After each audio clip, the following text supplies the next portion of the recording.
欢迎大家，我给大家做自我介绍，我是一个空姐，看得出来吧？听得出来气血很足哦，应该看得出来，感觉到不好欺负啊。但我刚刚上班的时候，有一次我在客舱服务，我站着发水，我就感觉我的屁股一直在被人摸，我当时都懵了，我本能反应转过去就是，你摸我屁股干什么？当时我声音很大，所有旅客都看向了那个旅客，他理直气壮地端着一杯水说。我没摸呀，我叫你帮我加杯水。我说你叫我加水可以按呼唤铃，你按我屁股干什么？他也不会亮。同事说你声音好大，你就不怕他投诉吗？我说哎，我被摸屁股，我还不能声音大。再说他能投诉什么？下去就被投诉了。他投诉我说服务态度不好。我领导问我你跟旅客说什么了？我说我屁股不亮。领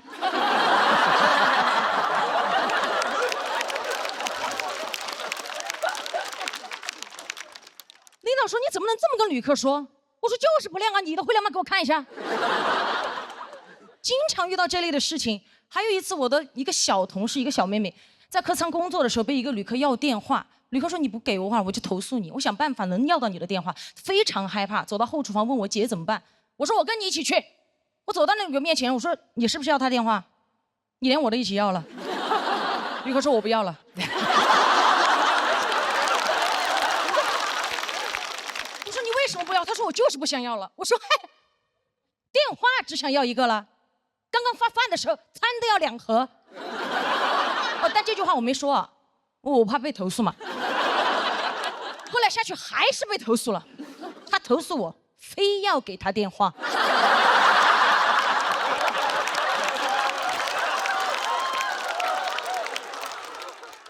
前不久我闺蜜也是给我打电话，我刚刚下班不久，她给我打电话说她在一个工作局上，她的一个工作局上她走不了，让我过去接她。我到了之后，她领导突然站起来说：“哎呦，空姐来了，快点快点快点，空姐来了，快点快点，都在等你，来坐下吃点东西，都在等你。”我说都在等我，我一看桌上什么都没了，等我干什么？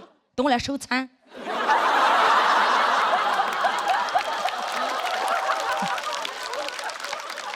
我刚刚下班又要上班，刚坐下，他领导就递了一杯酒在我面前。我说我不喝酒，真不喝了。他领导说：“哎，你们空姐不是都挺能喝的吗？”我心想，什么叫空姐都挺能喝？你见到的空姐都是站在门口，您好，欢迎登机，15、20没有过，这样吗？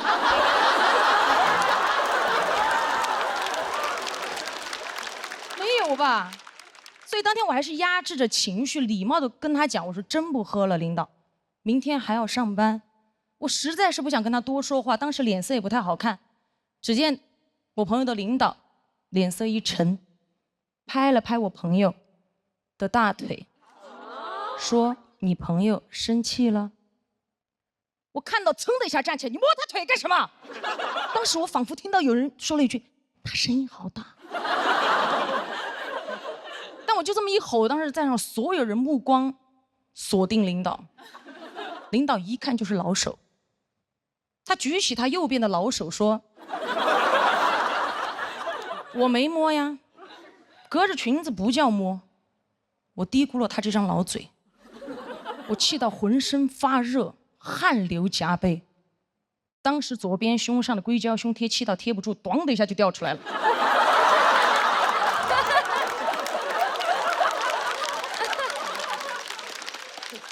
我捡起来想贴回去，突然看到有一只蚊子飞到了领导脸上。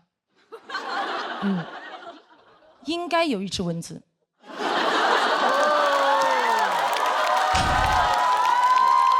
就是有只蚊子。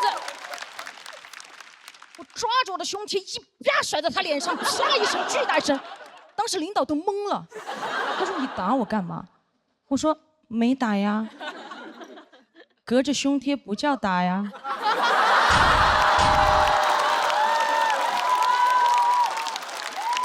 好想跟他讲，这是一个女人宽广的胸怀拍在你不要的脸上。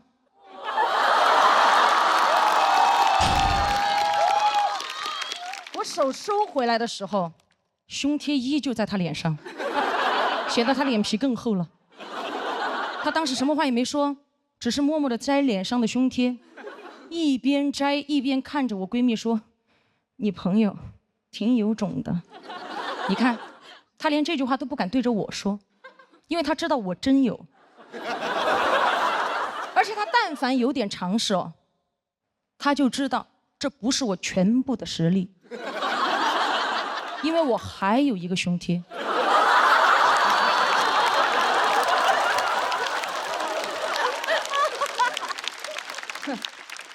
回家路上，闺蜜就在车上担心嘛，因为她的领导跟我领导认识，会给我穿小鞋。我说可笑，什么叫穿小鞋？我胸贴都不穿。后来我朋友领导还威胁她，让她不要把这件事情说出去，不让她在公司说。好，我上电视上说。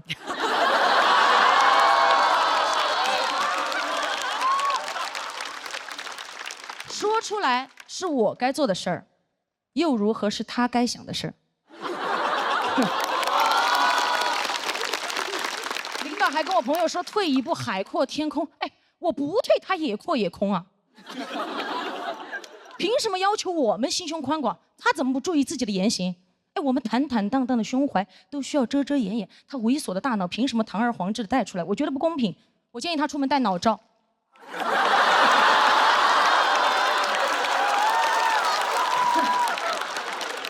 爽啊！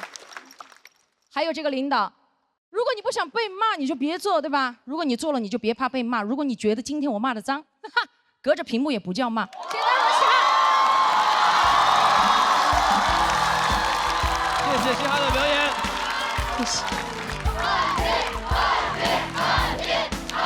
谢谢，谢谢。投票倒计时，3、2、1，请锁票。掌声再给嘻哈。我在想，一般脱口秀演员其实不太被喜欢问到的一个问题是你这个段子是真的还是假的？但是今天是一个很有力的故事，所以我想先问一下，这个故事是？这个故事完全真实，并且本来之前想用另外一篇内容，然后我是跟内容组导演讲过这个事情的发生，整个事情经过，包括我的好朋友给我发的聊天记录也好，截屏也好，都会有。然后他们就特别支持我把这篇内容讲出来，所以这篇内容是一个全新的创作出来的。会有困扰吗？就是因为你肯定做了很多喜剧化的好笑的处理嘛，但可能故事的真实的部分会更……当时最大的困扰就是我不想再把它贴在脸上那个胸贴捡起来穿回去。其实于我个人来讲，我觉得还好，没有什么困扰，因为我觉得面对这种事情，如果对方用你意想不到的方式冒犯你的话，你就用他想不到的方式打回去。这才是我们大女人该听的。我很喜欢您的表演，谢谢。对，我觉得你超级有态度，老师。Yeah 。嘻哈。对，为什么叫嘻哈呀？其实我初中就叫嘻哈，可能是因为我性格原因嘻哈嘛。因为我原来又学体育啊，然后读书的时候，反正就是不管什么时候我都嘻嘻哈哈，挺开心的。然后导致后来周杰伦出了一首歌叫《嘻哈空姐》，就他们都说是给我写的。真的有可能，我感觉。但他真的坐过我的飞机，你们好多人都坐过我的飞机，黄渤老师也坐过我的飞机，但我没说。我坐过你的飞机。对，但是那个时候你们肯定认不出我来。刚刚这个故事里完全没有我啊！你慌什么？哎，非要在讲这一段的时候说嘛。但庞博，你的衣服很亮。我是一摁会亮。我觉得嘻哈真的很像一个女侠。我觉得她就是，对，她身上有一种侠肝义胆，就你首先浑身充满能量，然后你又很能支持别人，你又很能共情，你又很有正义感，所以我觉得又勇敢又有正义感的女孩子是这个世界上最宝贵的财富。 Yes， 谢谢。真的，我觉得你能鼓励到很多人，因为在女性成长过程中被性骚扰这个事情，可能有的女生可能从很小就开始经历了，但是大多数女生会被教育的是不要说，好像有人碰了她，她说出来是自己不得体，其实不是的。如果有人冒犯到你，尤其是身体上的冒犯，你大声的说出来一点问题都没有，因为是这个人不对。所以我希望可以有更多的女生，因为听到你这一段，可以在这个时刻更勇敢的去拒绝那些对自己的骚扰，这是很重要的事情。然后还有一点就是，每嘻哈的段子里总会有那么一两句发嗲的那种语气，我就觉得很好笑。啊，真的吗？就是我觉得很好笑，就跟你前面那个很有气势的样子有一个冲突感，就感觉是有你的两个身份在互相对话的感觉，我觉得那个也蛮好玩的，那个人格有时候也可以释放一下。谢谢谢谢。刚才您一提这个嘻哈的秘学，我突然感觉他的风格特别像一位熟人，蔡明老师。为什么呢？而且我越看越像了，现在。我的荣幸。因为他其实后来在那个小品舞台上那个风格也都是毒舌嘛，也是去怼天怼地嘛。而且我觉得嘻哈现在特别像在战斗机上当空姐儿，就是那时候都开战斗机了，特别好。因为在我们的舞台上，我觉得之前最有小陆姐应该也不算是侠性的，就是你是那种会怂，对，你会说这件事儿，但你绝对不像嘻哈这种就是。就嘻哈，就是你认识他之后，你会觉得人怎么可以活成这种自在的样子？对，因为平时我们比如说遇到这些事情，我当场是不敢声张的，所以你看到嘻哈这个自在茁壮的样子，你就很羡慕。她就是脱口秀爽文大女主，对，就希望大家都能活成这样。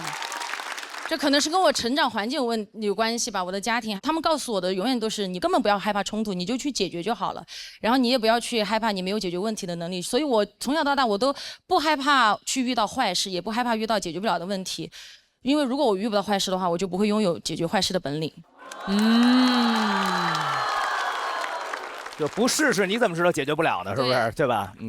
女侠真的是女侠。听完这个故事就给我一个启发，就是女生在外头一定要保护好自己。对。我来讲一个小事，我估计讲完，我经纪人也会说找节目组掐掉之类的。曾经有个节目啊，就开拍前，然后呢就我那个节目的女嘉宾，然后就我们就是掏钱的那个老板，然后就让我们一块吃饭。那老板说：“那谁，你来坐我旁边。”我一看就不对劲儿，我说老板，酒桌上我是可以陪您喝好酒的，我又能喝，您放心，我坐您边上一定让您开心。然后整场我就在观察那个领导，我就怕他不开心，我觉得我处理的非常好。转过天来通知我就把我去掉了。不要了。当我往回走的时候，我昂首挺胸，我觉得我做了一件特别棒的事儿。你告诉我是什么？回头，我们全公司封杀他们。他们公司确实是一个很多人的公司哦。真的非常非常喜欢您，也欣赏您。然后您其实给所有人树立了一个，就是说这种仗义直言的形象。大部分人在生活里边是很少去做这种事儿的，但是您的出现会让更多人做这种事儿。非常感谢您做那些好事儿，有人记得的，有人记得的。太好了，谢谢。就感觉岳老师讲完之后，我就会有更加让我觉得今天来讲这个段子是有意义的，是因为我觉得像我闺蜜领导那样的人，她肯定不是一个人在做这样的事情，但当然也不是我闺蜜一个人在经历这样的事情。但是大家也要相信，这个世界上也不是我一个人在做这样的事情，还有台上的各位老师，大家也都可以成为这样的人。而且其实我们刚刚笑的也非常非常的开心，就是这不是一个只是为了揭露阴暗，告诉大家什么是正义，同时它真的非常非常好笑。我觉得这个是我非常敬佩的一点，就是谢谢。我想再说一句，我觉得嘻哈不光是脱口秀适合你，空姐适合你，我觉得你特别适合去演戏。真的，我觉得你能演好戏。嘻哈本身就是即兴喜剧非常优秀的一个演员也。我觉得他很潇洒，很自如，就是他那个信心，就是我不管你怎么样，非常自信。有合适的机会您要记着啊。来，琳琳，来，天人姐，随时欢迎。谢谢嘻哈的表演，嘻哈也是拿到了气氛组的4票。同样，我们每一轮当前最高分的演员都将直接晋级下一轮的比赛，究竟会是谁呢？197、202、197，请看大屏幕。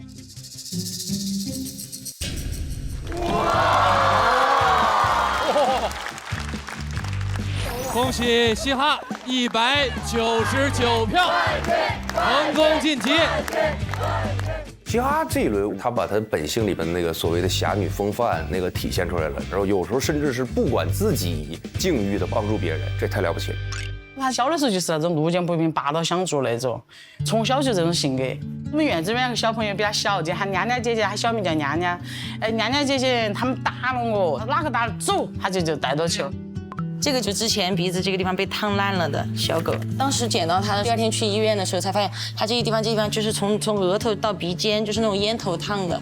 拉拉15岁了，是我在一个绿化带隔离带里捡回来的狗。这个猫咪叫张姐，当时是流浪猫，就应该有皮肤病。另外2只猫胆子要小一点，因为确实是被人弃养的。踩到我了，你踩到我了。好的，真的很乖。以前我妈妈跟我说过一个问题，她说这么多猫狗你救得过来吗？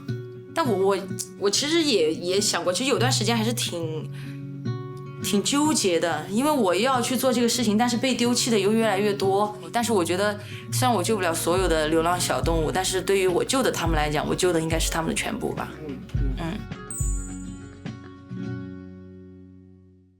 请前往晋级区就坐。好的，我再说一句，就是因为我这个风格不一样嘛，接下来也是本场最后一位演员，他也是我的好朋友王悦。然后，但我希望大家保持这样的状态，然后你不要想更多的东西，就放松下来，然后跟他一起进入他的世界，可以吗？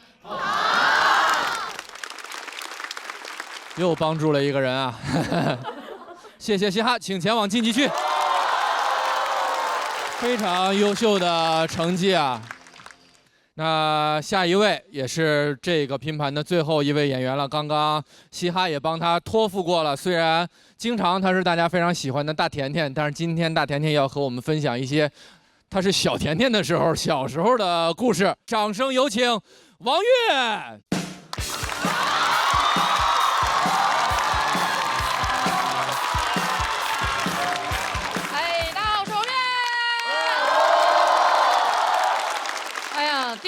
第三轮了啊，该讲点原生家庭了啊。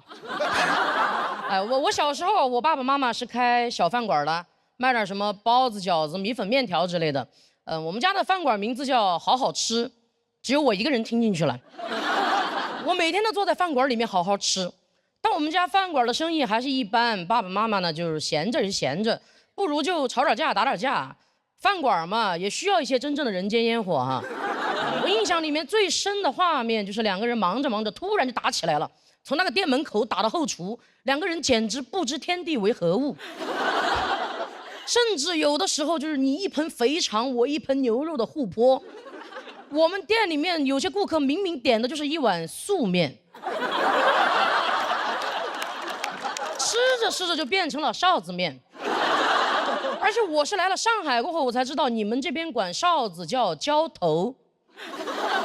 我觉得这个叫法简直太对了。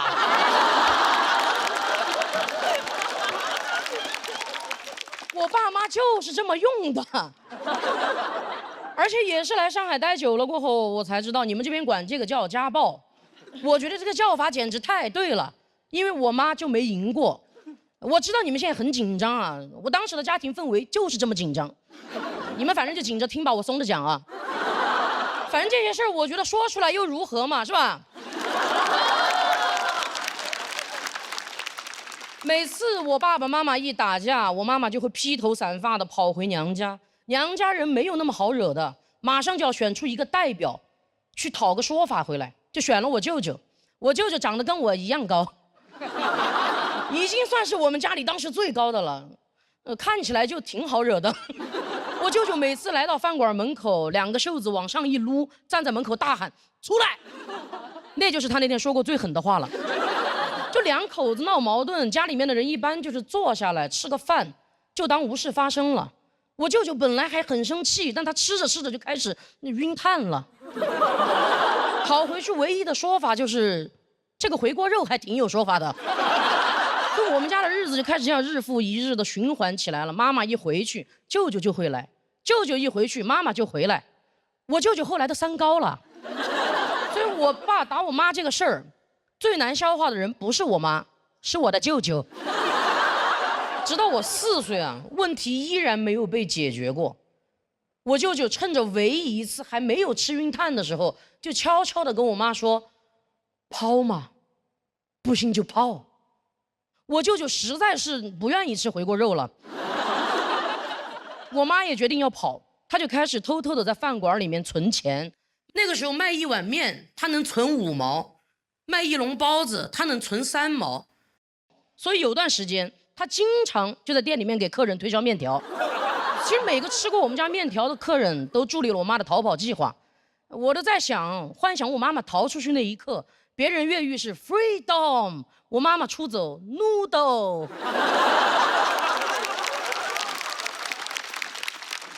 一个凌晨，像往常一样，我爸爸还在熟睡，我妈妈已经系好了围裙，从家里去饭馆的路上，突然就消失了。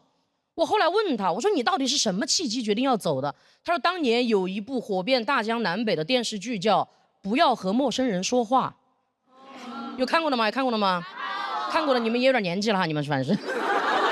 我妈确实太喜欢跟陌生人说话了，她不说话的话，饭馆的生意会更差。就这个电视剧把我妈妈一个艺人都听 emo 了，她看着看着就在想说啊，还能这么打？越往后面看越说，哎，还能这么跑？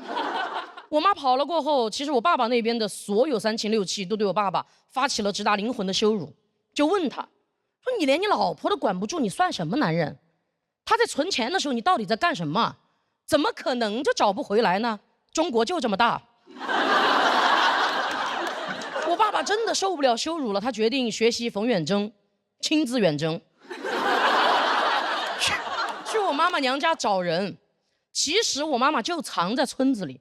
但村子里所有的人一看我爸爸来了，平时最爱扯闲话的几个大娘就靠在村口，你一句我一句的，几个人就，哎呀，那个跑了，跑到上海去了，不是上海，北京。哎呀，你们都搞错了，跑到美国去了。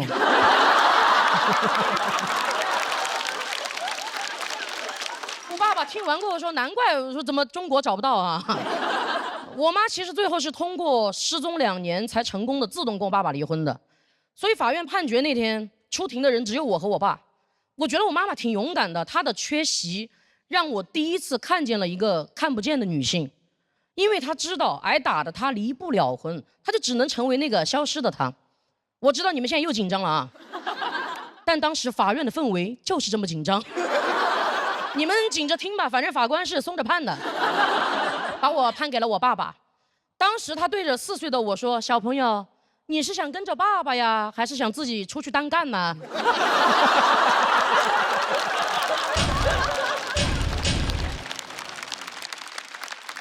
我妈其实中途一直都有偷偷的联系我，所以在我成长的每一个重要的节点，我都有一个看得见的妈妈。其实我小时候并不理解她为什么要跑。我长大过后，我才开始真正的不理解，我都不懂他为什么不早点跑。我就问他，我说你为什么非要忍到我4岁你才跑呢？我妈说，她说因为我在存钱。我就问他去哪儿了，他说从云贵川跑到江浙沪，从大西北跑到北上广。我一听跟我去年专场巡演的路线一模一样。但我是背着包袱去讨生活的，我就在想我妈是怎么生活的呢？我觉得我低估了我妈妈。她是系着围裙跑的，一个系着围裙的女人跟一个扛着梯子的男人一样，可以随意的出入任何的公共场合。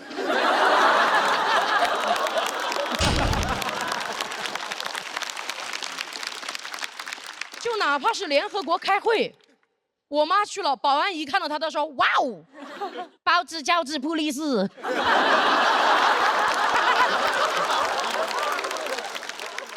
就算哪天他真的饥肠辘辘无处可去了，他甚至可以随机混进一个饭馆 ，cos 里面的服务员，自己给自己打员工餐吃，就被人发现了又能怎么样呢？跑嘛，反正从饭馆跑他熟。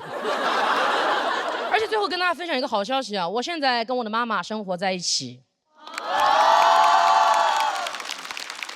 我在成都的郊区买了一个小房子。其实我从中专毕业过后，就一直在疯狂打工存钱，直到我接触了喜剧，我发现演一场即兴喜剧我可以存200，演一场单口拼盘我可以存300，所以有段时间我就特别爱演拼盘，因为我知道爱拼才会赢。我妈妈看我这么疯狂的存钱，她也挺紧张的，生怕我要跑。我说：“妈妈，这个家没有人需要再跑了。”谢谢大家，我是王悦，谢谢。谢王悦。喜欢王悦这段表演的朋友，喜欢王悦这段表演的朋友，再给他鼓鼓掌好吗？鼓掌的同时，我们也不要忘了为他投票。投票倒计时，3、2、1，请锁票。谢谢你分享这么真实的故事给我们。要不咱们天真姐，你们先聊聊，让她缓缓。也哭了，也有点动容，对不对？我首先就想说的是，我听到你买房子了，我听到七七买包了，我听到你们的生活变得越来越好了，我都由衷的为你们高兴。就是我觉得我们都是凭借自己的能量，凭借自己的本事，一步一步让自己过上自己想过的生活的人。我们要为自己加油，要赞美自己，非常棒。其次呢，我特别佩服我们的脱口秀演员的一点，就是可以把成长的经历，不管是你经历过什么，就是我相信你们过滤了很多真实当时的恐惧、不解、困惑，然后都把它讲成了如此正能量的、如此积极的、如此还好笑的故事。这没有人是悲壮的听这些故事，都是快乐的、享受的这些故事的同时，又看到了一个一个不同色彩的伟大的灵魂。所以我觉得这是一件很了不起的事情，你们都做到了。谢谢天真姐，谢谢。你喜欢香奈儿吗？我也可以送你一个。你把那个送给西西，我就去背他那个旧的。我哥做的那也能给你拿一个。哎呀，这段写的真是，昨天走台也有点那什么是吧？哭了是吧？其实我上开放麦的时候真的没有这么大的情绪过，然后昨天走台的时候，就是对着这个空旷的地方在讲这把段子，我才敢一个字一个字、一句一句的去评我里面写的每一件事儿、写的每句话。没有人需要再跑了。当时就感觉有点那种穿梭时空，在跟小的时候自己对话一样。当时感觉就有点绷不住了。我就晓得那天晚上就，哦哟，妆都化了，没得事。等冷静下才去。我很希望把这一版故事拿到舞台上来演，因为我觉得是在帮我不愿意上台的妈妈，在帮小的时候的自己在讲这一番话。然后我也特别感谢大家，非常感谢观众给我的托举，谢谢你们，谢谢你们。现在已经投完票了，可以跟观众朋友们透露一下了。因为王悦知道自己这一趴的内容话题是相对有一些沉重的，所以这个出场位置是他自己选择的。他也不想让其他的演员跟在他这样的内容后面影响其他人的表演。而且我们都知道，在嘻哈后面是没那么好演的。当然，演得非常好，懂的都懂。对。其实这个段子真的一直创作方面压力其实挺大的，因为害怕把观众就是一下拉到那个特别悲惨的故事里面。然后在我想讲这个话题的时候，身边所有的朋友嘻哈，然后七七，包括很多包括小璐姐，一直都在帮我改这个段子。那天去小璐姐家里面，就是一直拉通稿，他们就是那种边哭边笑的给我改，我就特别感谢大家，真的感谢大家，谢谢。是你很厉害，你很厉害。很好，我看很多观众也都有点这个动容，确实。哎呀，我现在过得挺好的，就是比你们在座的大多数人好一点了，已经。我们就要听这种话啊！哎呀，就是不用这样，因为慢慢来嘛，都会有个好的结果的，没关系，真的。他过得很好，妈妈也过得很好。现在对他和妈妈在一起的状态，特别像他像那个妈妈。在带孩子的感觉，每次他比如出去玩什么，带上妈妈。然后前2天妈妈不是有个什么去旅行被人骗了，买了一块玉。对，经济实力已经雄厚到了可以被骗啊。就是这一季，我觉得最能够触动我的其实是王悦，因为王悦每次拿的话题都不是什么轻声事儿，但是他永远能把这些不轻声的事儿，就刚刚他说的，我知道你们很紧张，我松着说，他真的这举重若轻，太厉害了。然后在结尾的这个，你说你今天很希望是能够克制住这个，但我知道一定克制不住，因为人呢只有2种情绪克制不住，一种是哭，一种是笑。当你忍住不想笑的时候，你放心，你肯定会笑出来的。但你觉得这个地儿不应该哭，你肯定会哭的。所以我觉得哭吧，高兴，我们是喜极而泣。对。我觉得这个他讲的非常好，他很有亲和力，就像我一样。长得也像是不？是。拜把子不？而且我刚才听你在台上就说的时候，就你的口音，川渝口音很可爱，你多写点那方面的那个段子。我主要怕大家听不懂，我那个能听懂，听得懂哈，听得懂。那我就说四川话喽。四川话很好听，是比真勇说的清楚多了。王悦有一种能力，就是看到你就非常开心，不知道为什么，就是看到你就很开心。可能就是因为爱我。怎么放下话筒了呢？拿起来呀！又放下了。你真是拿得起放得下的，真是。王悦对付航强制爱。其实老师，我听了您的故事，我觉得有很大的共情，因为我自己身上有很多很重要的时刻，都是我的母亲托举我而达成的，所以我真心的希望更多不被看见的女性能够在多彩的生命里被看见。哇，谢谢你，谢谢你，苦尽甘来。我最后看嘻哈跟王悦这2段演出，就某种意义上是2个互文的那种感觉，就他们是完全性格、经历，可能很多事情都特别不一样的2个人，但是他们用着很像的方式，其实在写同一种故事，然后这故事又都说到咱们心坎里去了。这样，谢谢2位，谢谢，谢谢。那王悦也是拿到了气氛组的4票满票，那这个拼盘最后一个直接晋级的名额也即将产生，究竟会是谁？请看大屏幕。恭喜王悦194票直接晋级，请前往晋级区，去吧，到你的朋友身边去。哎呀，没事。其实上台那一刻就有点想哭了，因为我知道我今天面临的是一个什么样的话题，我知道我面临的是一个什么样的故事。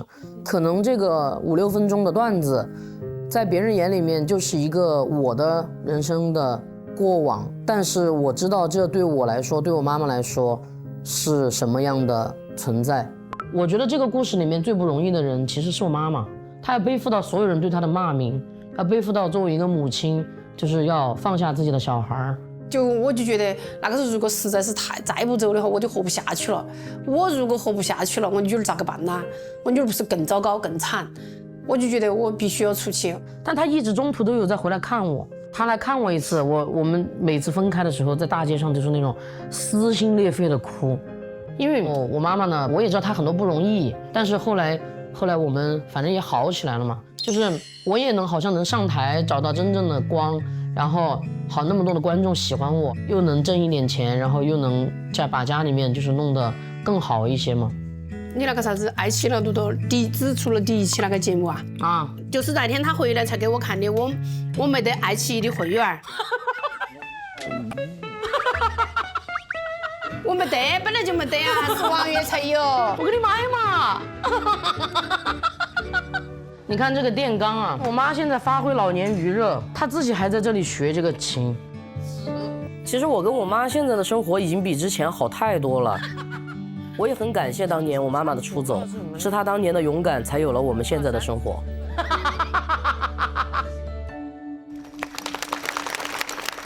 我想这个成绩和排名放在这儿，大家就会发现直接晋级的朋友太优秀了，确实。那现在还坐在待定区的陈爱、南瓜、小海，很遗憾没有办法直接晋级到下一轮。我们也先看一下他们最终的得票情况。那按照规则，3位要暂时前往待定区。在去待定区之前，还有什么想和大家交流的吗？我们请来到舞台中央。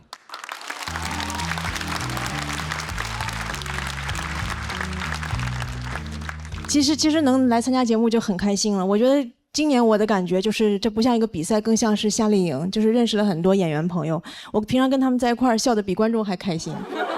真的，然后很多人给我很多建议，包括帮我改段子什么的，包括小陆老师、黑灯老师、阿成，还有大宅，还有徐指导，很多人都给过我帮助。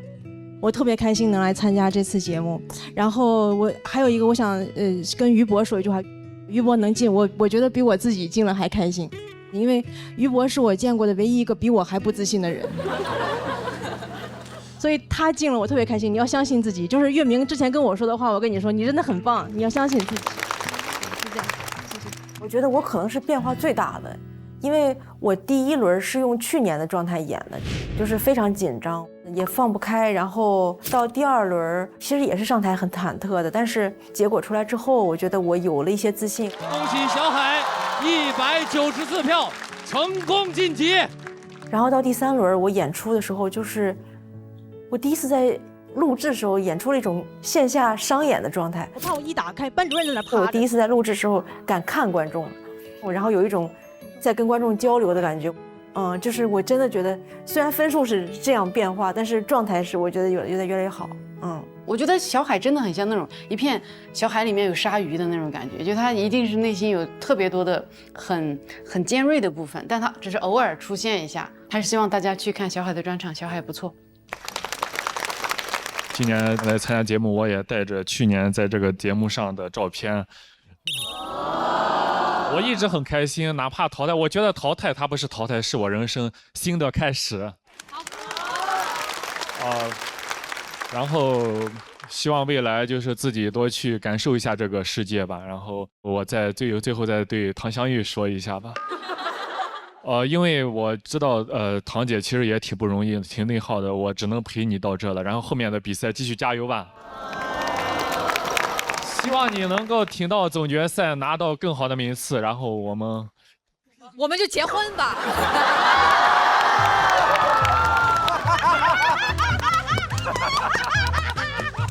不结婚很难收场了。然后唐姐加油，然后在后备间的黑灯啊，希望你也能拿到一个非常高的成绩，然后祝你们越来越好，加油！加油，南瓜，加油，加油！我觉得南瓜这次自己的改变，其实对他来说影响挺大的，冲击非常大。因为人最怕什么呀？也不怕你不火，就怕你是以一个别的形象火的。就是他去年那个形象已经深入人心了，今年你稍微一这样，你能想象岳云鹏减肥瘦到120斤？哇，我没想过这画面。我就不客套了。其实我知道自己的结果，而且现场的票比我预想的还高。我觉得就是很多人帮助我，其实我走到现在就是不应该走到这个位置的，因为我能力不够。然后有很多人帮我发出声音，走到这儿，我其实最想说的是，其实很多来现场的观众你们很好，但我知道我的受众是真正能从床上爬不起来的那些人，我很在意他们。就是我觉得有些人很努力很成功的就是爬起来成功，然后励志，我们应该看到他们，但是我们也应该看到很多深谷里的人，就是很多深海里的人，爬不上来的人，我觉得应该看到他们。然后我这篇我就尽力了，然后我也尽量发出自己想表达的声音了。我很感谢这个舞台，谢谢大家。其实我想说，我爬得起来，我也非常喜欢您啊，就有很多爬得起来的人也非常喜欢您的，真的，发自内心的。会的，会的，会的。无论多还是少，我们来到这个舞台上讲这些笑话，无非就是看看这个世界上有多少人跟咱想的是差不多的。陈爱，我确实非常喜欢他，他最后讲的话我也很动容。我觉得人跟人之间有的时候不用需求互相懂，所以我觉得他是想给那些不被人懂且还被人攻击的人一些能量，这个发心我觉得很大也很好。陈爱她特像有一些大导演笔下的一些女性人物，就是她坚韧，然后倔强，不屈。你会看到她站在这儿，她拿着这个麦克风，她一动不动，她就有一种那种特有韧劲儿的感觉，就是哪怕你今天把我的麦克风抢走，你今天打我，我也要把我想说的话说出来。我觉得这个实在是太令人感动。他是我非常非常喜欢的演员，然后也希望通过这个节目后边他真的能有更多的工作机会，太希望他好了。感谢三位，请三位暂时前往待定间休息，谢谢。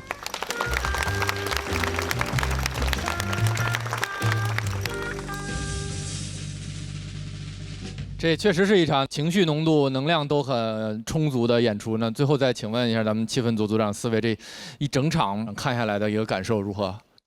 我觉得我们喜剧之王还是很厉害的，就是比到第3轮了，还有这么多好作品，然后一个比一个炸，所以我很佩服大家的创作能力。总的来说，这个节目每次从第3赛段开始往后，就找不出一个不精彩的节目了。啊，好像说前2个赛段确实有不精彩，就是有啊，要不然为什么走？实话实讲吧，对吧？就比赛嘛，就是啊，比赛嘛，比赛。然后因为好多老朋友们，因为我在每次后采的时候，他们问我对谁比较有好感呀，我一个老人我都没提，我这人就是喜新厌旧。啊，但是很难得，咱们这个老朋友也有新状态，新朋友之前没见过，咱们又特别有新鲜感，所以特别期待接下来的另外一场比赛。真的比我想象的要好玩很多，我觉得他们能量非常非常大。我只来这1天，我觉得，总决赛的时候，我想，哪怕我不坐这儿，我坐屋里，我也想看看到底是个什么情况。常来，一定要来，一定要来。你不刚才那儿占了个座吗？行，下回我坐那儿。我感受到很多，因为看了很多不一样类型的单口，然后其实我吸收了很多能量，可以让我回去更好的工作。非常感谢大家。下一位要出场的这位朋友，他也是今年的新人演员，从东北的小城市七台河来到了上海。我们掌声有请00后小伙于博。我上个厕所。这怎么有一坨？我手好像骨折了是吧？啊！别！大家都非常的担心，也很紧张嘛。因为我们平常也是到处赶场嘛，特别怕你前面或后面演员没赶过来。今天就是出现了这样一种情况，然后不断的有热场演员一直在热场。林娜北儿是吧？兄弟，你怎么保养的你这是？我才是 Joker。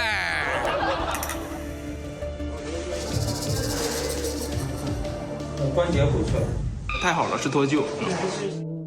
我也害怕回不来了。我在揪车就这么看着，我说，这个 Z 字形应该是废了。哎，能不能先给我截肢？我回来演完再回去接上。好心态成就男人的一生。哎，不行。还拍呢？我给我女朋友报备。你严重吗？你这是？就是错位嘛。那你不在那会儿？大宅、小北教主都去讲了会儿段子，大宅把自己压箱底的段子都拿出来了。大难手了不断，必有后福。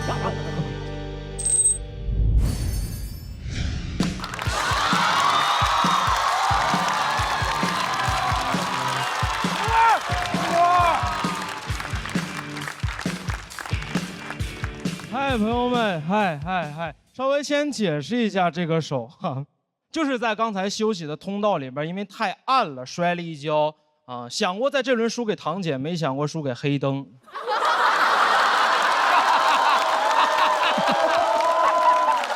好，正式开始了。我叫于博啊，说实话，比到第3轮没有想到，但是压力真的很大，因为前2轮比的还可以。第1轮6块金牌，哥们儿上来就拿了一个。第2轮上来就给用。非常符合我的消费观念，兜里有就得花。用了一块复活金牌，现在是全场唯一的活死人。说实话，这个月一直在自我怀疑，是不是太差了？我就是那种很容易自我怀疑，然后逃避面对的人。来了上海这么长时间了，我是因为觉得自己英语差，不敢和外国人说话。但不是说真的差，英语还可以高考，但就是自卑。我在想，我是上海本地小孩，我小时候见过外国人，我长大肯定落落大方。我说 homie， 类似到那边 who 的 right？ homie 哈，因为我是活死人。我哪管是省会小孩呢？我小时候见过外国人，我妈也会自信的推着我去背英语课文，对吗？新概念 ，Last week I went to the theater， 快点，张嘴，别逼我干你，快点。但我是农村小孩，我小时候见过外国人，对我们来说只能是侵略者。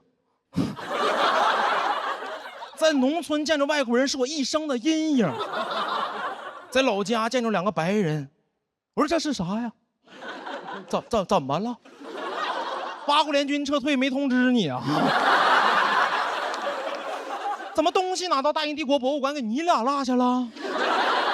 我妈让我去说话，我能说什么？我说兽首是中国的。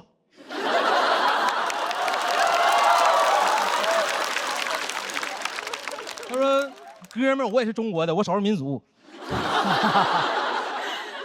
还是来了上海，因为自卑感到落差，就是来了上海才意识到，原来英语是一门语言呢，他怎么能拿来交流呢？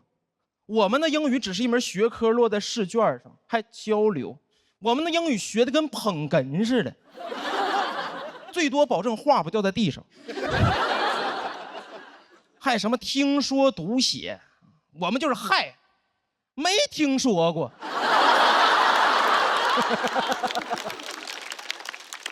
天天读写，不知道自己是一个人还是个硬盘。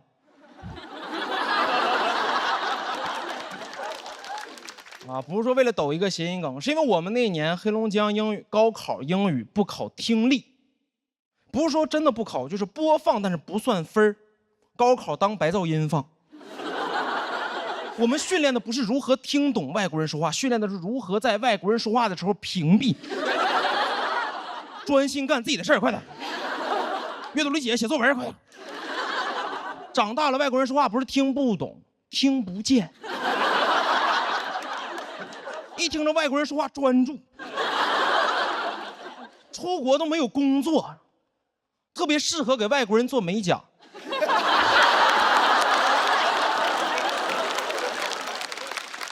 叭叭说两句话，给手指甲当答题卡涂满了。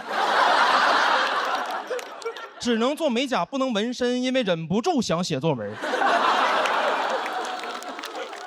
回家一照镜子，后背是地儿里滑。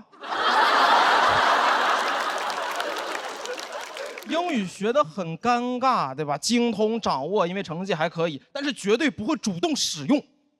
英语学得跟核武器似的。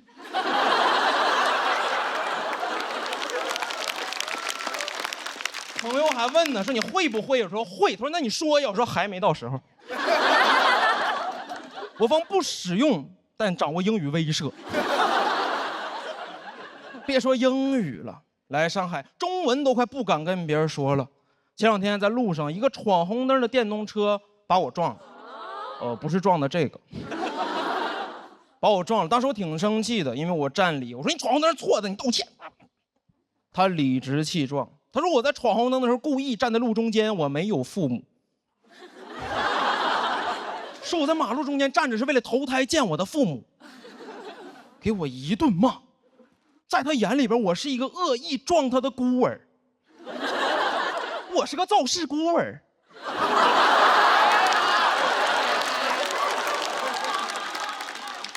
对我进行疯狂辱骂，脑子已经空白了，只有一句歌词说他在朝我扔泥巴。已经迟缓了，场面特别像是植物大战僵尸，我是僵尸，他那嘴里全是植物啊。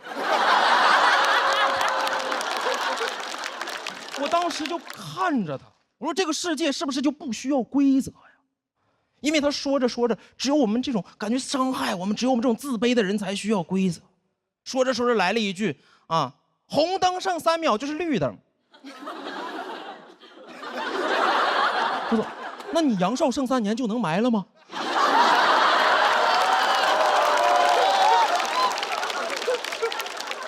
我就是觉得，怎么有的人狂妄到就可以修改规则呢？你没有办法说服他们，很难。难道说服？当年我们老师让我读说服，但说服从来没有真的读过说服。人怎么能修改多音字呢？这不是欺负那些没有人撑腰的多音字吗？有人撑腰的怎么不欺负呢？啊，单依纯。那粉丝不骂你吗？你搁那犟嘴，哎，如何呢？又能怎？我就是觉得这个社会任何角落都需要规则，这是我们自卑的人的堡垒，甚至别人家。我受不了一去朋友家是吧，当自己家一样，我不能把这儿当家。我真把这当家，我就把你撵出去，我不喜欢别人来我家。当时有2个发小来上海看我，当时就是假客气，我说你们2个随便坐。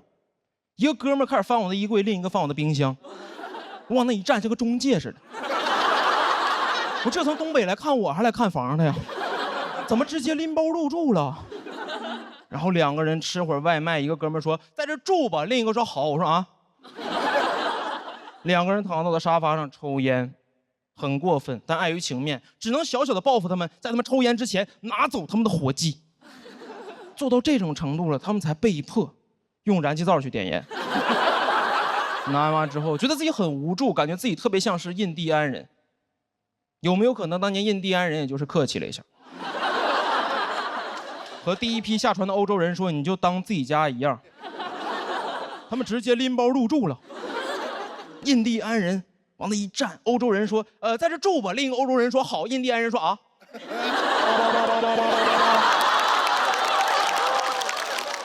印第安人实在没办法了，才在每年感恩节的时候拿走他们的火鸡。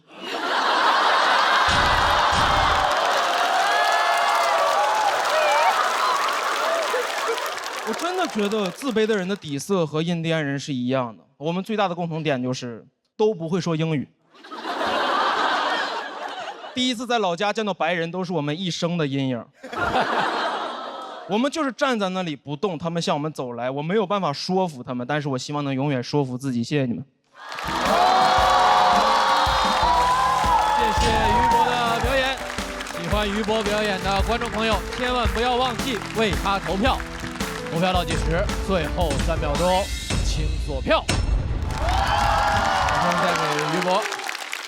哎呀，演完了那么好，怎么样？就是刚才在上厕所的时候，备采间那边有个铁桶，原本那没有铁桶的，不知道怎么回事，一脚踩桶里了，踢到铁桶了，然后手指就摔脱臼了，就紧急接了一下，然后赶紧回来，说是我不想耽误这场演出，但还是中间耽误了大家时间了，对不起，不好意思。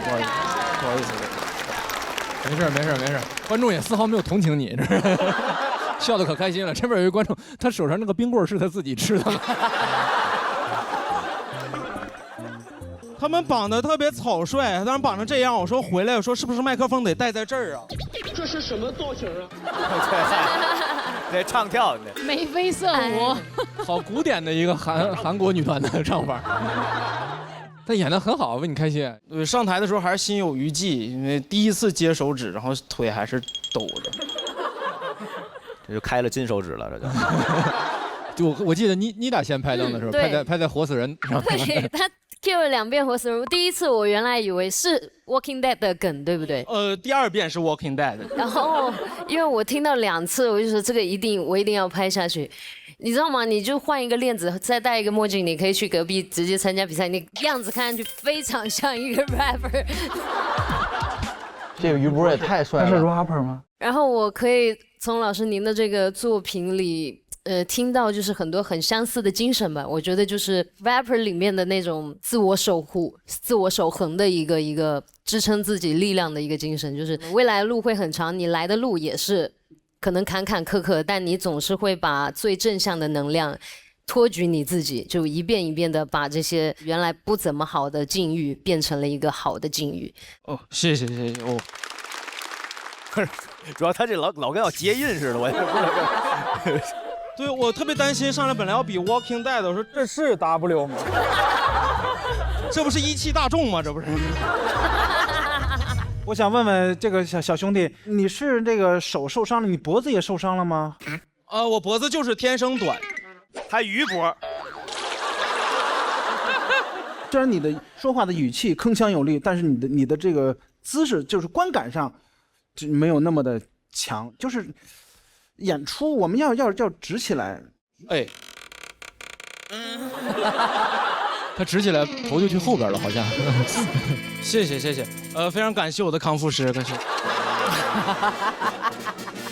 我觉得别的都挺好的，认真的。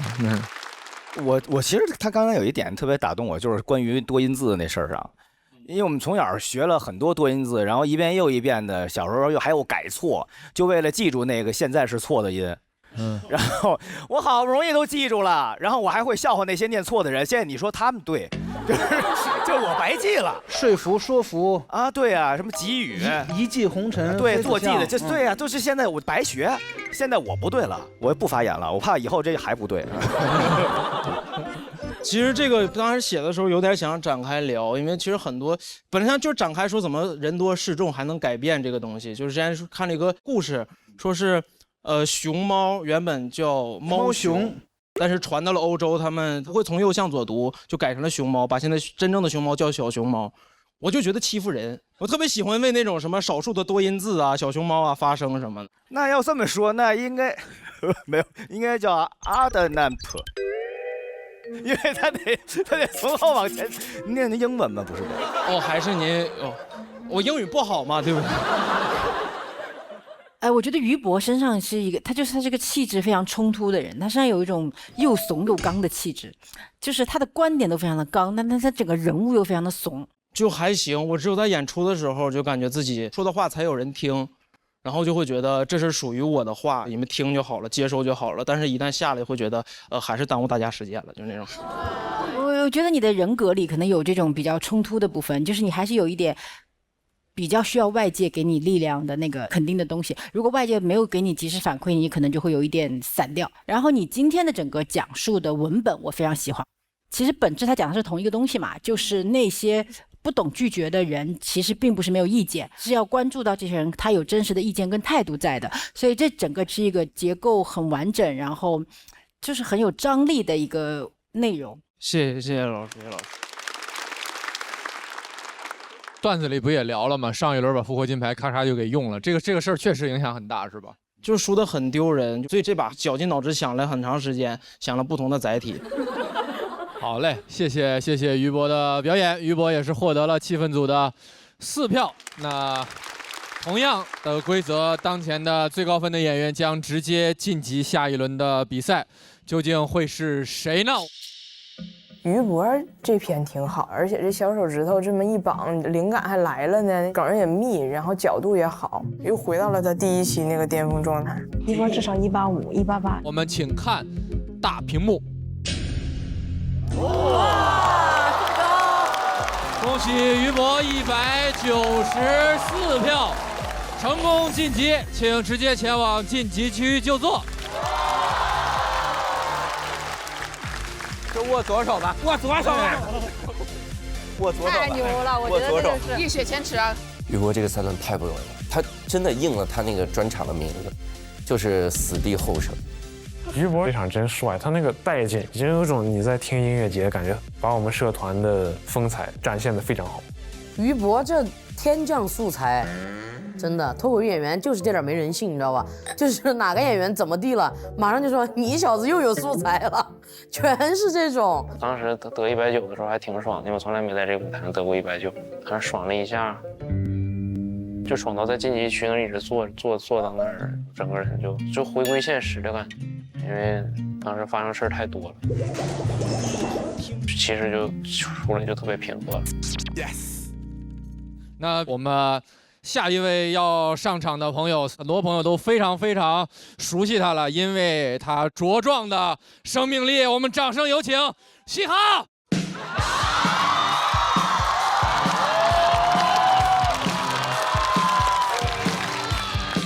Hello， 大家好，我是嘻哈。